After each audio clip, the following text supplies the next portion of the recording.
Il faut se débarrasser de ces philosophies limitées qui ne développent qu'une petite partie de l'homme en laissant en lui des insuffisances et des lacunes. La véritable philosophie qui va envahir le monde un jour doit être une philosophie complète. Il faut que l'homme soit fort, souple et résistant, même dans le plan physique. Il faut qu'il soit plein d'amour et de bonté dans son cœur, et enfin, il faut qu'il possède un intellect lumineux et pénétrant pour comprendre les lois de l'univers, les lois de la vie. Si les universités donnent pour idéal au monde entier de devenir seulement érudits, savants, spécialistes de telle ou telle matière, l'école divine, elle ne s'arrête pas là. Son but est d'amener les humains à encore plus haut pour qu'ils développent des facultés supérieures à celles du corps mental, c'est-à-dire les facultés du corps causal, un intellect supérieur, du corps bouddhique, le cœur supérieur, et du corps atmique, la volonté supérieure, qui leur donneront des possibilités inouïes de sagesse, d'amour et de puissance.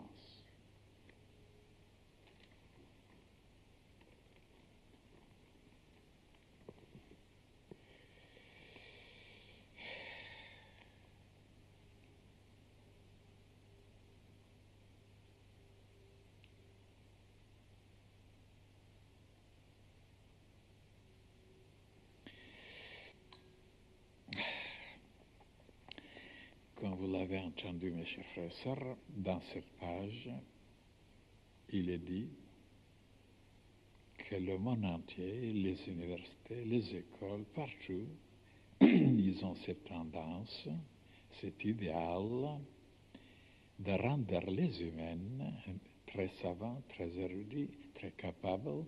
Et voilà pourquoi, partout maintenant, il y a des travaux, il faut se spécialiser. Il faut devenir tonnelier, charpentier, voilà, forgeron,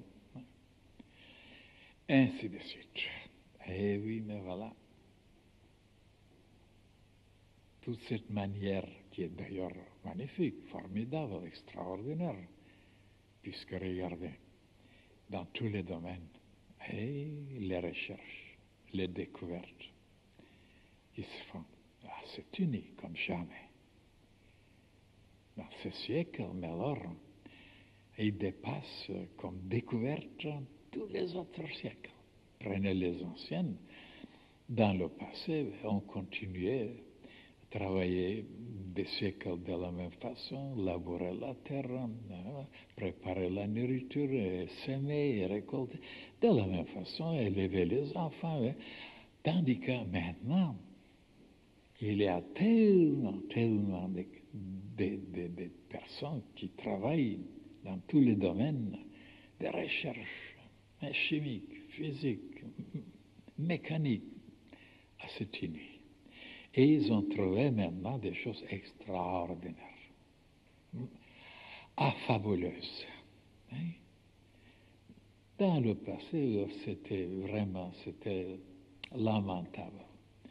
Quand ils devaient aller se battre avec des flèches, avec des silex, avec des petits marteaux, des petits bâtons, il y avait 2 ou 3 morts, vous comprenez, quelques blessés. C'était formidable, la guerre était gagnée. Tandis que maintenant, quel progrès! Ils ont trouvé des moyens pour anéantir toute la terre. 4 milliards. Ils ont là, je vous ai parlé déjà il y a. Pendant la Pâques, je vous ai montré les découvertes qu'ils ont trouvées dans tous les domaines. Comment asphyxier, comment empoisonner, comment contaminer, comment foudroyer. Ça, c'est des progrès, vous savez. Et pourquoi? Parce que c'est l'intellect qu'on développe. Et l'intellect, vous savez, ils n'ont pas étudié bien quelles sont les qualités de l'intellect.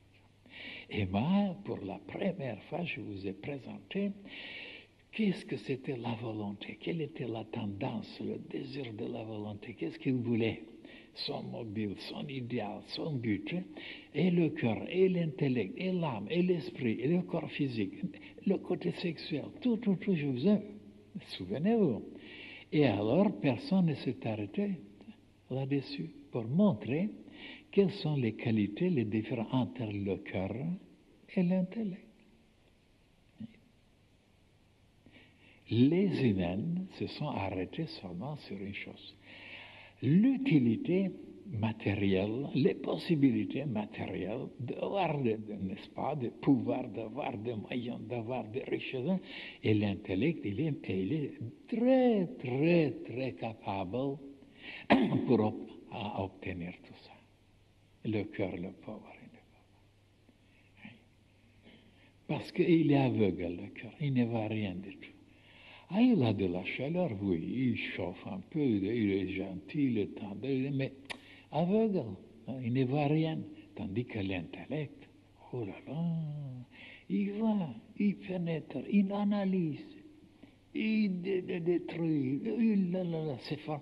Mais il n'a pas d'amour, il n'a pas de chaleur, il n'a pas de tendresse de fond. Alors, les humains ont donné une priorité à l'intellect. Parce que l'intellect, bien sûr, dépasse le cœur, parce que ce sont deux domaines différents. Dans le domaine du cœur, par exemple, là où on peut sentir, on peut être heureux, malheureux, inquiet, la paix, la joie, et ainsi de suite, c'est le domaine du cœur. Et oui, mais le domaine de l'intellect, c'est de voir, d'apprendre, de connaître, de mesurer, de peser, de calculer. Alors, ça donne des possibilités pour avancer dans le plan matériel, dans le plan physique, dans le plan mécanique. Alors, voilà pourquoi les humains ont donné une prépondérance à l'intellect, parce qu'ils ont vu en apparence que c'était fabuleux, que c'était avantageux, que c'était préférable, c'était formidable. Mais ils n'ont pas vu les pauvres, parce qu'il n'y avait pas des grands initiés, des grands maîtres, et qui pouvaient les conseiller. Et s'il y avait des grands maîtres pour les conseiller sur les conséquences lointaines, il se peut qu'il y avait, sûrement, mais ils ne les ont pas écoutés, parce qu'ils ont vu les avantages, les gains, les appâts.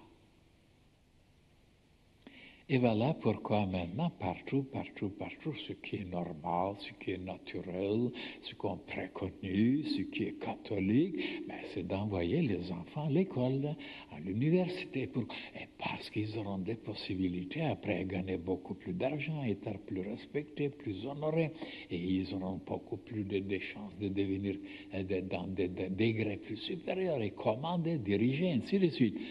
Tandis que si on est seulement dans le cœur, dans la sainteté, on n'a pas ces possibilités-là. On est malmené, on est méprisé, on est écrasé, Alors voilà pourquoi les humains ne sont pas bêtes. Ils ont choisi ce qui était en apparence profitable. Et oui, mais ils n'ont pas eu l'autre intellect comme dans cette page. Il fallait un autre intellect supérieur, c'est-à-dire le plan mental causal. Et ce côté causal, c'est un intellect qui voit autrement, qui voit les conséquences, qui prédit tout. Et alors, s'ils avaient développé ça, ils auraient vu qu'à la longue, tout sera embrouillé, tout sera disloqué, tout sera cacophonique, tout sera désharmonieux, tout sera catastrophique, parce que l'intellect est trop personnel, il tire la couverture vers lui, il veut se justifier, il veut s'approprier, il veut réussir, il veut gagner, il veut dépasser les autres. Donc, il est au service de la personnalité. Et Il y a des cas, bien sûr, si le cœur est très très développé, ça veut dire le côté bouddhique, l'amour, la bonté, le sacrifice, le renoncement. L'intellect en devient serviteur. Alors, il en devient serviteur du cœur. Et alors, il éclaire le cœur, il guide le cœur, il aide le cœur. Alors, l'homme devient tellement gonflé, tellement heureux, tellement dilaté, tellement émerveillé, tellement toujours enthousiaste, toujours dans la splendeur, que presque il éclate.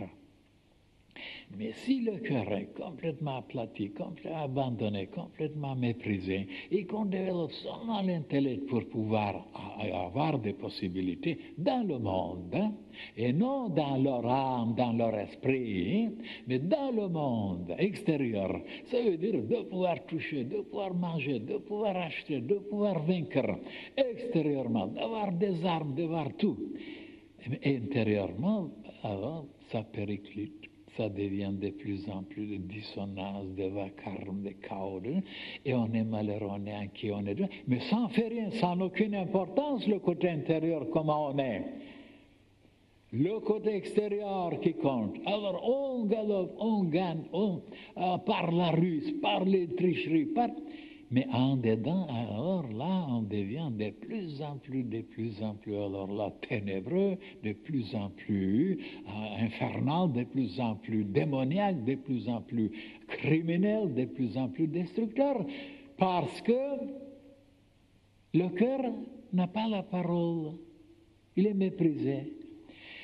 Voilà pourquoi, mes chers frères et sœurs, voilà, je vous projette maintenant cette nouvelle lumière, pas pour les anciennes, parce que les anciennes, ils ont assez maintenant de ça, mais les nouveaux ne sont pas au courant de ça. Ils pensent comme les contemporains, comme les gens qui sont bien placés. Et oui, mais il y a quelque chose qui manque. Et qu'est-ce qu'il manque? Cet équilibre. Il y a un déséquilibre. Un côté très développé et l'autre côté qui n'est pas développé. Bien sûr, tout bascule, tout se renverse. Et après, il y a des maladies, il y a des désordres, il y a des déséquilibres. Alors, pourquoi dans le passé, il y avait seulement 2 docteurs quelque part et 2 ou 3 malades? Et maintenant, il y a tellement de docteurs plus, il y a des docteurs que la population et des hôpitaux, on ne peut pas les calculer et on n'arrive pas à vaincre, à combattre les maladies. Pourquoi? Il faut se poser la question, parce qu'il y a un déséquilibre. Et c'est ça la cause de toutes les maladies. D'être équilibré, ça veut dire les 2 côtés doivent être comme il faut. Et maintenant, c'est trop rare de trouver quelqu'un qui a les 2 côtés développés. Il a son cœur, il est bon, il est gentil, il est sourissant, il est bête, il ne comprend rien, il ne sait pas même ni écrire, ni lire, ni... Non. Mais il est bon. Cela ne suffit pas. Et bien les gens, voilà, ils se réfugient dans un domaine, ils sont parce qu'ils prient, vous savez, il est là à l'église, il a lu le Dieu, il est avec le bon Dieu. Et oui, mais son intellect, tout à fait. Et d'autres, oh, quelle érudition, mais en dedans, ils sont égoïstes, ils sont cruels, ils sont méchants, ils sont très personnels, ils sont épouvantables. Voilà l'équilibre maintenant, ma chère. Il faut maintenant penser chaque jour, est-ce que je suis dans cet équilibre? C'est ça la puissance de notre enseignement. Parce qu'avec cet équilibre, tout se révèle après, tout devient clair, tout devient merveilleux, tout devient facile et en dedans agréable.